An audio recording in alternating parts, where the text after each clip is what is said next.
Emily, do you think people have forgotten who we are? Bloomin' hope not. We're the voices of CDR. But you're right, we've been away for a while. We have been away for a while. Feels like we've removed ourselves from the equation. No pun intended.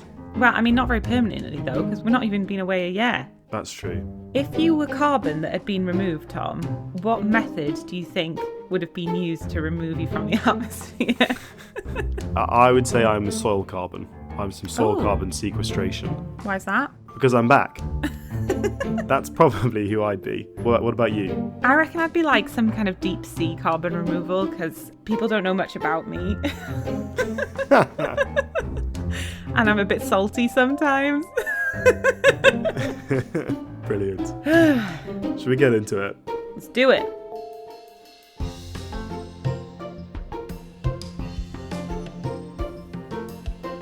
Hello and welcome to the Carbon Removal Show. I'm Tom Praviti. And I'm Emily Swaddle. Season 3, Tom, here we are. I know, Season 3. Yeah, we've been away for a while.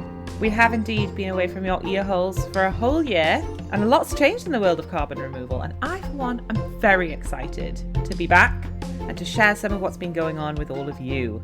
Yes, what a treat it is to be back in your ears. We have been away from the mics for a while, but we haven't been out of the game, Emily.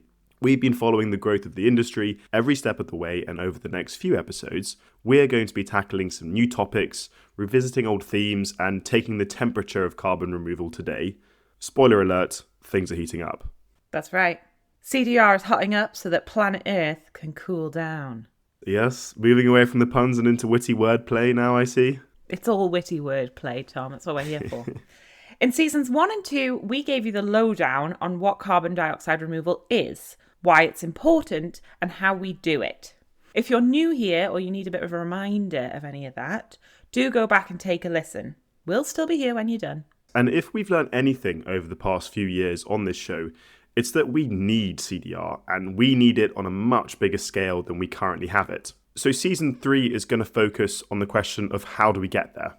We've spoken a little bit about scaling up before, but over the coming episodes, we're going to be diving deep into the challenges and opportunities of growing the carbon removal landscape. As a regular listener to this show, you might be forgiven for thinking that CDR is a booming, megabucks, taking over the world industry. Well, it's not. Not yet. Have you not got a yacht yet, Emily? It's in the post. I ordered it. Yeah, well, not yet, possibly, but definitely watch this space. If we're going to be talking about scaling up, we need to know where we're starting from. So, real talk. Tom, how much carbon is currently being removed from the atmosphere per year? On purpose, I mean, like in addition to the carbon removal that happens au natural in the carbon cycles.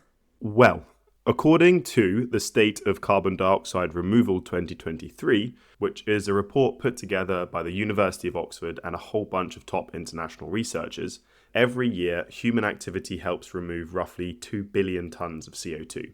That's 2 gigatons. Yep. It is worth mentioning that it's actually really tricky to measure exactly how much CDR humans are responsible for. And we don't have time to get into all of that complexity today, but go and take a look at the State of CDR report for more details. It is a thoroughly interesting read. But I mean, we're already at the gigaton scale that we hear so much about, so that sounds like great news. Don't get too excited, Emily, because those 2 gigatons aren't all they seem. Ah, I see. 2 gigatons of carbon removed doesn't necessarily mean that it's securely stored for any significant length of time.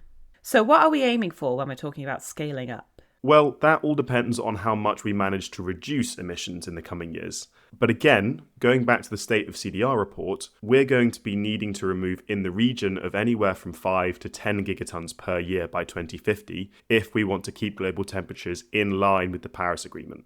For some context, in 2021, as a planet, we collectively emitted about 40 gigatons of CO2. So with scale on our minds, we wanted to understand what the industry needs in order to get closer to this gigaton goal, and specifically, what different stakeholders are asking for.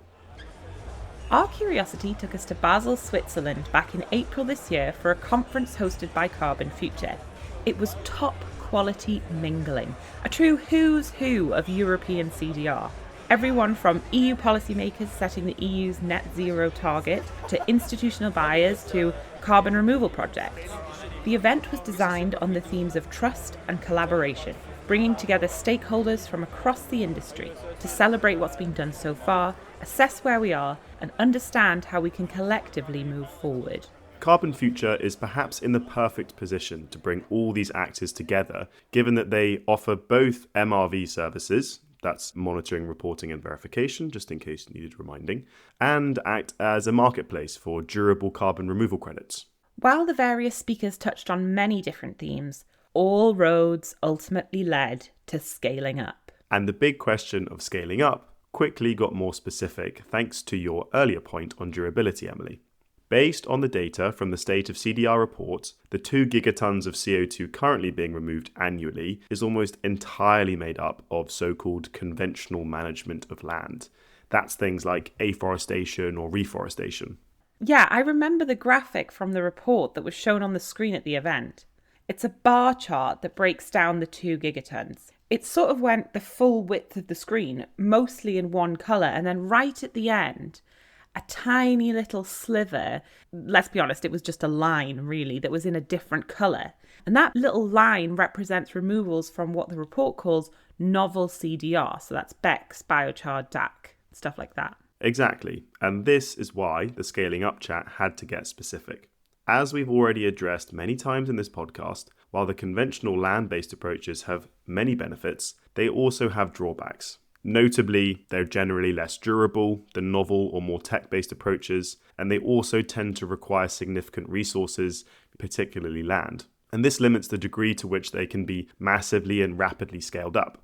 It's understandable, then, that many in the industry are particularly interested in scaling up these novel approaches right now, and this event was no exception. In the past, when we've talked about scaling up, we've talked about a portfolio approach and the importance of that, but in the context of this event and today's episode, when we say scaling up, we're really talking about scaling up novel approaches. And it makes sense, they're starting from a much lower bar, and I can really see how solutions like DAC, for instance, where the technology is just getting better and better, there's the potential that that scale up could be exponential compared to more nature-based solutions. Precisely. We were lucky enough to grab one of the conveners of the State of CDR report, Dr. Jan Minks, after we'd seen him speak on stage at the event. Jan is head of the MCC Working Group Applied Sustainability Science. He's also a visiting professor for climate change and public policy at the Priestley International Centre for Climate at the University of Leeds, as well as contributing to the recent work of the IPCC. He's a busy man. We started by asking about some of the graphs that he shared in his presentation, which showed the steep growth curves needed for technologies like DAC and biochar if we're going to hit the levels needed by 2050.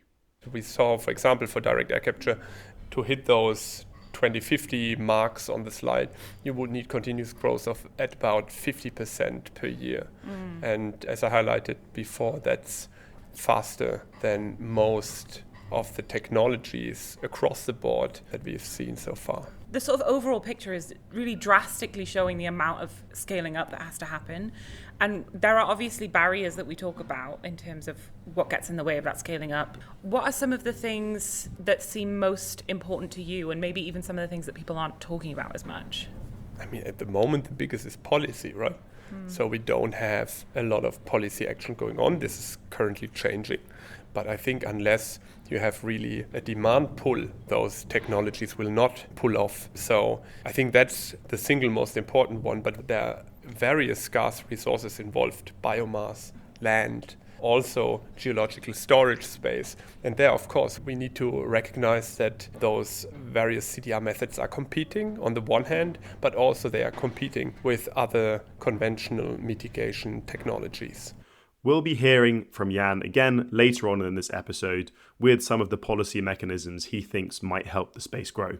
The idea that all these CDR methods, which in reality means individual companies, are currently competing, it was quite striking for me in this context. They're competing for resources with other CDR methods and mitigation stuff, as Jan mentioned. But because the CDR space is still relatively small, companies are also competing for funding, buyers, and attention. which makes it all the more impressive that they're so keen on gathering together in one room. And honestly, what a relief that they are. I was struck by how many quote-unquote competitors were in attendance. For example, we had multiple biochar producers at the event. We had multiple marketplaces too. It was refreshing, I would say, to have them sharing the same room and even the same stage in some instances.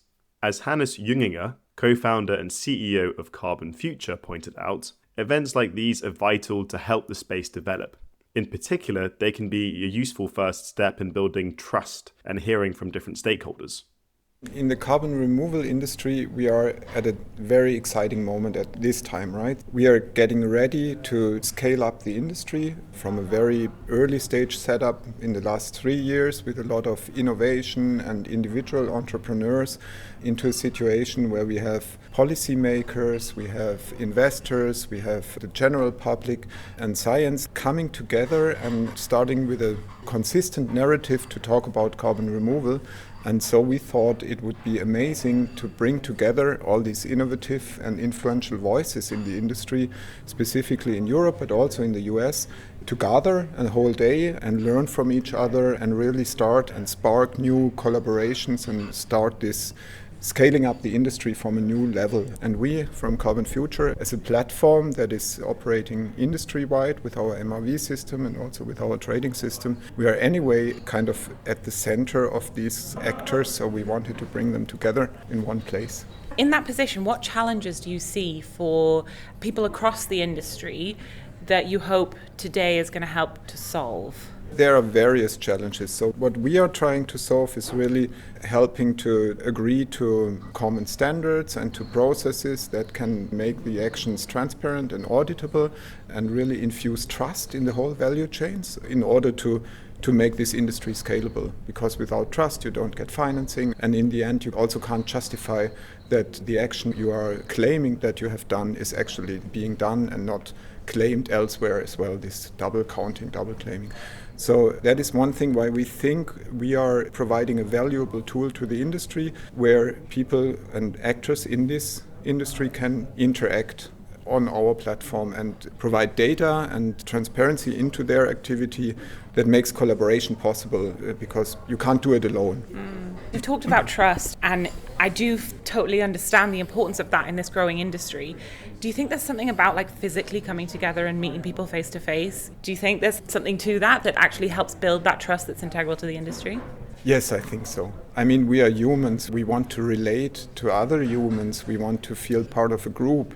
And in addition to these governance aspects of trust and the contractual aspects of trust and the controls and the transparency we bring in and the effective digital systems, we really need to engage and relate to other humans who are leaders in creating this industry. And we really believe in their integrity, right? In their motivation. Why are they doing what they are doing? And it's very important to be certain to work with people who are aligned with your values. And then this gives energy and this motivates people to work with us in this industry. It sounds really lovely to have everyone coming together, collaborating, teamwork. I love it. But the reality is, in the voluntary market that CDR is currently functioning as, buyers actually hold a lot of power in their hands. Without buyers, there is no CDR. And events like this one enable conversations between buyers and others to make sure that they can buy. Buy. So what do buyers actually need? The voluntary carbon market, or VCM, because, we've got to initialize everything, is currently the motor beneath the carbon removal industry. This means that businesses buying carbon removal credits do so voluntarily, rather than being obligated through any kind of regulation. Regulatory frameworks for CDR are being developed, and we'll touch on this in a minute, but for now, it's all about the VCM. In this context, it's so clear to see why keeping buyers happy is very important. Interestingly, buyers themselves are often underrepresented at these kinds of events and in the conversation more broadly. So it was a great opportunity to get some perspectives. Why are they buying or wanting to buy removal, and what challenges are they facing in doing so? We spoke to Ben Brandt, co-founder and CPO at Legi. We're a software company based in Switzerland, UK and Germany that does a software as a service to help companies give equity to their teams, so equity management for especially international scaling companies. In terms of looking at your own climate impact as a company, how did you understand the need for carbon removal in your climate strategy? So we started kind of from our own emissions and measuring them, understanding them, and of course you have to reduce first, right? But then some things, especially as a software company, are hard to reduce. So a lot of scope 3, some travel, offsites. And basically we have introduced an internal carbon price of 150 euros per ton. Then the question was, for what? Like, use that budget for either offsets, which you can buy for a few dozen euro already. Then I started looking into the quality of those and thinking about if that makes sense or what alternatives there are. And came to the conclusion that the space is still quite early and there are a lot of low quality credits out there. So by just purchasing these low quality credits to claim we're carbon neutral is not really making a big difference. So more thinking about, okay, how can we help that space grow? Using the budget from this internal carbon price for contribution instead of compensation. So basically supporting other early stage efforts to mature, even though the price is still very high and we are not removing our tons of carbon that we emit directly. But we think with this long term, we can have a bigger impact on carbon removal, and we can remove a lot more long term by helping these smaller companies or smaller efforts at the beginning. You guys are not a Microsoft, you're not a Stripe in terms of the scale and the budgets that are available. So I guess where's the inspiration come from to have this impact, have the outsized impact that you're looking to do? Even if you have smaller budgets, it's important to realize that there are things where you can have an outsized impact if you select the right things. So it's the same in philanthropy, for example, where compared to government budgets, it's not that big. But if you invest into neglected things or in very early stage research, this is where, a euro can make a big difference. So that was kind of the thinking of like, we don't have to wait until we're big. Everyone should do it, so we should also do it. And then that basically got us started on that journey to think about how to do it. I love the idea of contribution rather than compensation. This chat with Ben really reminded me of our wonderful conversation with Will from Alidade in season 2. Hi, Will, if you're listening. Hi, Will. The attitude that Ben and Will share, the sort of philanthropic mindset of contributing to the growth of this industry through company policy and internal carbon pricing, is an essential part of the VCM, particularly when it comes to the pricier methods of CDR. It just shows that even if you're a small business, you can still have catalytic impact in this space. And Ledgy are well set up for this. As Ben said, they can tackle the low-hanging fruit of emissions reductions, and then their money can actually be more impactfully directed towards supporting the growth of CDR. But of course, these companies aren't just closing their eyes and handing over their money. They're doing their homework. They have questions so that they can put their trust in these solutions and the potential of this industry. We spoke with a handful of buyers ranging from publicly listed companies all the way down to early stage tech startups. All of them truly believe that carbon removal is going to be a big part of the solution. And many are keen to get involved today, but point out key concerns around things like bringing greater transparency to the market. Buyers really have lots of questions, and it's very hard for them to get immediate answers. Other concerns that were raised on multiple occasions were around prices being too high and this idea that you have to purchase into the future where you won't see that carbon being removed until 3 or 5 years from now. And it's worth noting that companies attending this kind of event are enthusiasts. They have questions, yes, but they're already on board to some degree. So when we think of scaling up, the levels of trust to get other companies involved, businesses that are perhaps less eager to support this industry, we're going to have to be amped up pretty significantly. So when we're talking about trust, what are we actually talking about? Let's break this down. Well, Emily, I trust you implicitly. Oh, Tom, you're too kind. But I actually think you've hit on something there. Like, you trust me because we know each other, we've been working together for a while now, we're pals. And that's a point that Hannah's made earlier, that bringing people together at events like this can be a great first step. But carbon removal does seem to have a bit of a trust problem right now. For starters, it's a novel and growing industry with lots of new players, technologies, terminology. I mean, we've been in this space for 3 years now, and I still don't feel like I've got all the answers. Speak for yourself, Emily. But no, you are right, and that's obviously a big factor for potential buyers, many of whom won't be in the room for events like this. Plus, when you're considering buying carbon removal, you're essentially purchasing something you can't see. With that in mind, you really need to find a way to trust the quality of the product and to trust that due diligence is happening at every stage along the chain.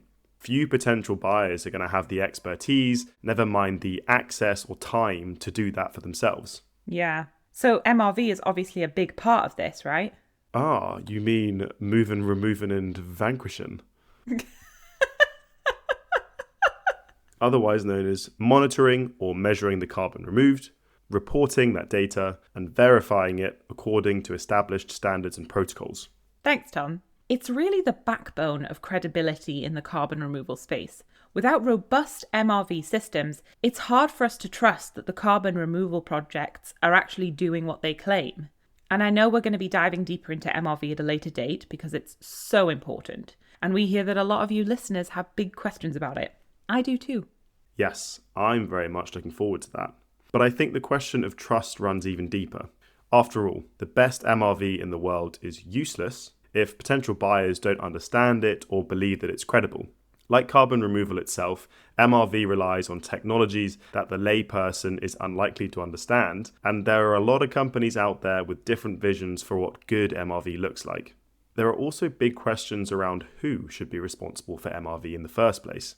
We've seen instances where MRV has fallen short in the past, which highlights the need for it not only to function effectively, but also to be visibly effective and transparent so that people trust it. Transparency was a big word we kept hearing again and again in Basel. When organisations are open about their processes and data, it not only builds trust, but it also invites collaboration and improvement. It's a way to show the industry and the wider world that they have nothing to hide and that they're committed to making a positive impact. And Adam Sipthorpe from carbon finance consultancy South Pole actually pointed out that acknowledging that things aren't perfect is a good place to start. Do you feel like you've had questions answered, challenges solved, big ideas realised today? I don't know if the market is in a place yet to have the questions answered. I think we need to wait for the science, we need to wait for the policy on that.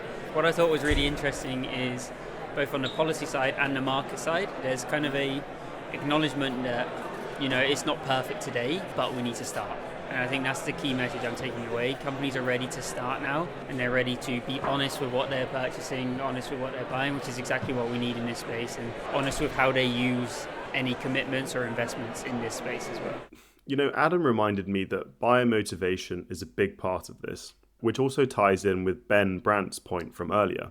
If buyers are motivated by impact, rather than just slapping some sort of carbon neutral label on their product, they're going to make more meaningful and informed purchasing decisions when it comes to CDR. And that in turn puts pressure on the markets to improve its standards across the board. 100%. And it's obviously a work in progress. Paolo Pifaretti from CarbonX identified where some of the gaps currently lie. I think today the carbon markets are heavily fragmented. There's still no clear standards. Of course, the European Commission came up with their own framework or regulatory framework with the EU CRCF, but it's still very foggy. And so having events where we can kind of provide a bit more clarity around the topic, what are the main carbon quality drivers, as we call them, what are future standards, what are corporates' expectation as well is extremely important. And so in those specific events, we have an opportunity to discuss this in a live format and get uncut information. What's interesting is that these are both perspectives from sellers of carbon removal. They'll have had countless conversations with buyers and the carbon removal producers, so they're going to be acutely aware of the challenges that both of these sides face when it comes to producing and purchasing CDR. Yeah, it really feels like everyone wants things to improve and is asking for more clarity, and that's a good sign. We heard plenty of different perspectives on the day with different takes on what this might look like, but everyone we spoke to was pretty clear that trust and transparency are going to be key drivers in scaling up carbon removal over the coming years. Another thing that nearly every single person we spoke to mentioned was the role that policy might play in building that trust and scaling up the industry more broadly. Yep, and something that stuck with me was the many different ways in which people see this happening. As you say, Tom, within the voluntary carbon market, clear standards are obviously really key to establishing that trust and predictability that buyers are looking for. But there are also questions of incentives and subsidies, how CDR factors into nationally determined contributions under the Paris Agreement, and so on. Right, and we could talk about this until the cows come home, and we'd still only scratch the surface. With this in mind, though, we asked Sebastian Manhart, Senior Policy Advisor at Carbonfuture, to give us some headlines about the current state of play in the EU specifically and what the challenges and opportunities are. What does the EU policy landscape for CDR currently look like, if you could describe it in a nutshell? So I think at the very high level, we've got a net zero commitment by 2050. And that net zero commitment requires significant CDR, as we all know. But the net zero commitment was made without a consideration for CDR a while back. And so now what you see is that all the different pieces of legislation that move us towards net zero need to be adjusted to include CDR. And that's where we're currently at, is basically defining that building block, which is the CRCF, the Carbon Removal Certification Framework, that can then be slotted into much bigger pieces of regulation that currently do not mention CDR. Just to give us a sense of timelines, like how frequently does this stuff develop and change? It is definitely slower than the voluntary market. I would say that on average, a piece of legislation will take 2 to 5 years to come into force. For the CRCF that we're definitely looking at now, we can be hopeful that by end of 2024, hopefully something will be in force. We will also see, I think, the major revamp of the EU ETS, the emission trading scheme, which will have a huge impact. That is set to be reviewed in 2026, but it wouldn't come into force until probably 2030. So yeah, we're talking about longer timeframes. But the impact that it's going to have if, for example, carbon dioxide removal gets into the EU ETS, it would be a complete game changer. And beyond just the time it takes for this legislation to come through, what are the other big challenges that are facing the policymakers, but also the carbon removal projects themselves? I think on the policy side, a big challenge is everything that gets mixed up with carbon removal. Like point source, carbon capture and storage, that's a huge one that gets constantly mixed up. Another one, even within CDR, we're seeing a lot of blurring of the lines between, carbon farming or shorter duration carbon removal and more durable, longer term carbon removal. So we're seeing quite a lot of challenges there that I think we just need to hash out where exactly the differences lie. And for the suppliers, the biggest challenge is access to finance. And a lot of these credits are a very promising tool to potentially finance some of the early higher capex. But we're just seeing suppliers that cannot finance the initial costs of their projects. And that's where a lot of projects, frankly, die on the starting lines. So I think access to finance is still not where it should be, and policy could play a role, but especially in Europe, that's not really where policy goes. That's much more the American way. So in Europe, we see a big challenge around that. I was really struck talking to Sebastian by the kind of slow pace at which policy seems to be moving. We obviously see this at play all the time, but when we're talking about an industry that has changed almost beyond recognition in the 3 years that we've been doing this podcast, it feels like it's just going to be a really big challenge for policy to keep pace. Yeah, totally. And to remain flexible enough to adapt to that changing landscape. Listening to some of the talks on stage during the event, I was also reminded how unique carbon removal is as an industry and a suite of technologies, and how this might present completely new challenges to policymakers. Obviously, that's another good reason to have events like this, where people can explore the nuances and consider these challenges. But it also feels like it's going to call for some serious creativity and out-of-the-box thinking. I asked Jan Minks, who we heard from earlier, to indulge my desire for creative thinking. What do you reckon is the most drastic but also feasible thing that policies could put in place right now? I'm never a friend of, the one drastic thing. Yeah. I think there are lots of important changes that need to happen. So now we are looking at the next set of NDCs at the international level, so the next official set of country pledges. I think it's important that we explicitly report removals, that we can distinguish emission reductions from removals, and that we have a transparent reporting. I think we really need to push for that within the Climate Convention. We have heard already during the panel discussion today what's happening in Europe with 2040, but also in the short term with the certification framework. There are lots of important questions to be resolved in terms of more durable or permanent versus less permanent CDR methods. And I think here there are very important institutional questions when we think about integrating, for example, this into carbon markets like the EU ETS. If we wanted to integrate, for example, non-permanent removals, maybe an option would be that we would have something like a carbon central bank that would actually buy non-permanent removal and would take care that they are always refreshed and give out permanent ones, so buying non-permanent ones, but giving out permanent, of course, not at the buying price, right? That's the important thing. And then we will actually realize that even the less permanent options are actually not that cheap, because then they will be priced at our expectations for permanent removal in the future.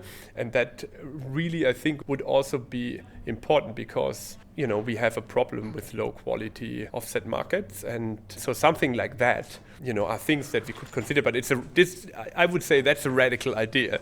But I think it's one we should really think about. Such an interesting idea, this one.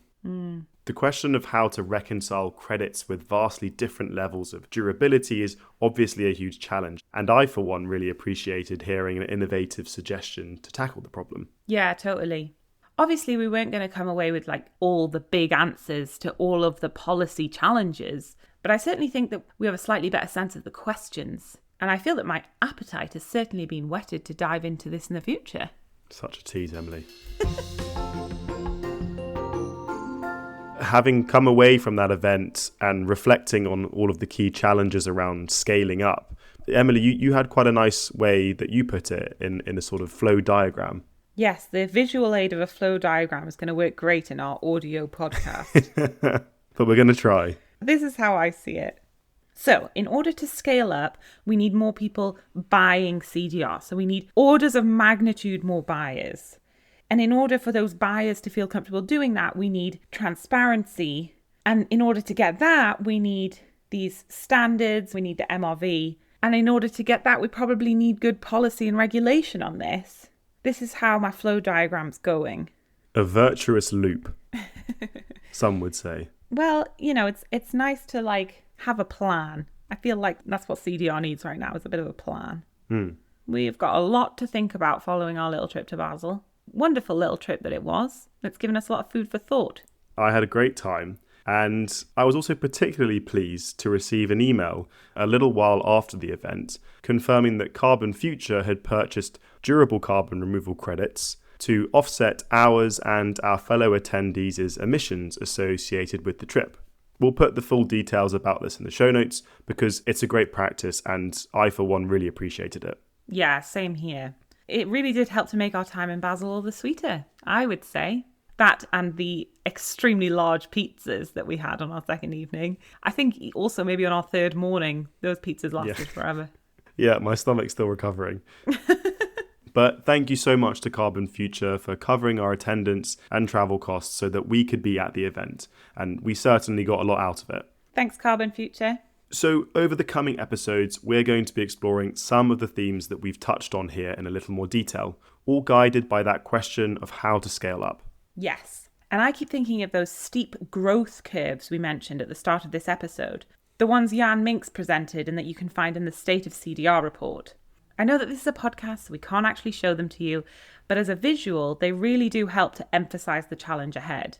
So next time we'll be asking, have other industries achieved this sort of scale up before? And what can we learn from them? Can't wait.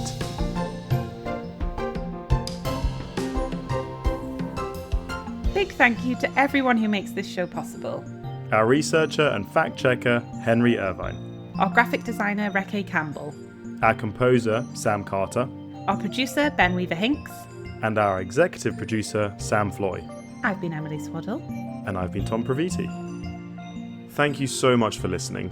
If we could ask you to do 2 favours, please hit that subscribe or follow button wherever you're listening and give us a rating. It really helps.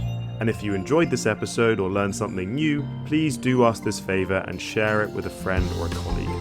You can find us online at thecarbonremovalshow.com. We're on LinkedIn as The Carbon Removal Show, and we're on Twitter or X as RestoredCC. See you next time.